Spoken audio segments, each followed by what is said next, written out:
అంబేద్కర్ గారిని రాజ్యాంగం మీద ప్రమాణం చేసి కులాలకు మతాలకు అతీతంగా పనిచేస్తానని దేశ హోంశాఖ మంత్రి అమిత్ షా గారు పార్లమెంటులో అంబేద్కర్ గారి పట్ల అనుచితమైన వ్యాఖ్యలు చేయడం చాలా బాధాకరమైనటువంటి. ఆయన చేసినటువంటి వ్యాఖ్యలను కేవీపీఎస్ ఇతర దళిత సంఘాలు తీవ్రంగా ఖండిస్తున్నది. ప్రధానంగా ఈ దేశ రాజ్యాంగంలో కీలకమైనటువంటి అంశాలను ముందుకొచ్చినటువంటి ఆయన మీద అంబేద్కర్ అంబేద్కర్ అంబేద్కర్ అని పదే పదే అంటున్నారు. ఆయన ఏమన్నా దేవుడా? దేవుళ్ళను గుర్తించే పుణ్యం వస్తుందనేటువంటి అనుచితమైనటువంటి వ్యాఖ్యలు చేయడం అనేటువంటిది దేశ హోంశాఖ మంత్రి మాట్లాడడం అనేటువంటిది చాలా బాధాకరమైనటువంటి. ఈ దేశంలో రాజ్యాంగం ఉంది కాబట్టి దళితులు, గిరిజనులు, బడుగు బలహీన వర్గాలు, కార్మికులు, అనేక రైతులు కష్టజీవుల కోసం రాజ్యాంగంలో హక్కుల్ని ఇప్పటికీ కొద్ది మేరకైనా కాపాడుకోగలరు.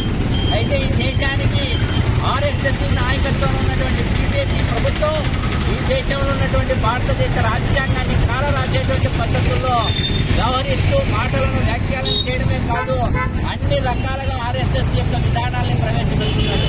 పార్లమెంటులో రాజ్యాంగం గురించి మాట్లాడే సందర్భంలో తీవ్రమైనటువంటి వ్యాఖ్యలు చేయడం అనేటువంటిది ఖండించాల్సినటువంటి సమాజం ఖండించాల్సినటువంటి అవసరం ఉన్నది.